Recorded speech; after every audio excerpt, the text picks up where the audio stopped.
ഇത് വല്ലാത്തൊരു പണിയാണ് ഗൈസ്. ഒന്നാമത്തെ കയ്യിൽ നഖം പോലും ഇല്ല, പിടിച്ച് വലിച്ചിട്ട് പോഞ്ഞുമില്ല. അങ്ങനെ എന്തൊക്കെയോ വെട്ടിക്കഴിഞ്ഞ് വന്നപ്പോഴേക്കും ഡാഡി കുറച്ച് ഉപ്പെടുത്ത് തന്നെയാണ്.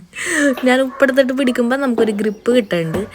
പക്ഷേ പിന്നെയാണ് എനിക്ക് മനസ്സിലായത്, കത്രിക വെച്ചൊരു സൈഡിൽ ഇങ്ങനെ അങ്ങോട്ട് ചെത്തി കഴിയുമ്പോഴേക്കും നമുക്ക് അങ്ങോട്ട് വലിച്ചെടുക്കാനുള്ള ഒരു ഓപ്ഷൻ കിട്ടും. പക്ഷെ ആ വലിച്ചെടുക്കാന്ന് പറഞ്ഞാൽ ഭയങ്കര പാടാണ്, അത്യാവശ്യം ശക്തിയൊക്കെ വേണം. എനിക്കാണെങ്കിൽ ഇത് വലിച്ച് എൻ്റെ കൈ എനിക്ക് അങ്ങോട്ട് ബലം കിട്ടാത്ത പോലെ ആവും.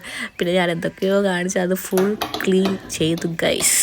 അപ്പോൾ വൈകുന്നേരം കിട്ടിയ നല്ലൊരു പണിയാണ് ഗൈസ്. ഞാൻ വിചാരിച്ച ചെറിയ മീനായിരിക്കും ഇതാണ്, പക്ഷേ പണിപ്പാളി ഗൈസ്. ഇത് നമുക്ക് വേണമെങ്കിൽ വറുക്കാം, പുളിയിട്ട് വെക്കാം, അങ്ങനെ എന്തെങ്കിലുമൊക്കെ ചെയ്യാം. അപ്പോൾ ഞാൻ ഇന്നലെ ചെയ്തത് ഇത് വറുക്കുക ചെയ്തത്. നമുക്ക് പിറ്റേ ദിവസത്തേക്ക് നമുക്ക് കറി വെക്കുക എന്തെങ്കിലുമൊക്കെ ചെയ്യാം.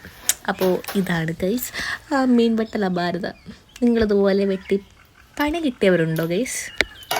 കണ്ട ഈ സൈസ് മീനാണെന്ന് വിചാരിച്ചാൽ ഞാൻ ഓക്കെ പറഞ്ഞത്, പക്ഷേ വന്നപ്പോഴാണ് പണി പാളിയത്. അപ്പോൾ പുതിയ വീഡിയോ ആയിട്ട് കാണുന്നവരെ ബൈ.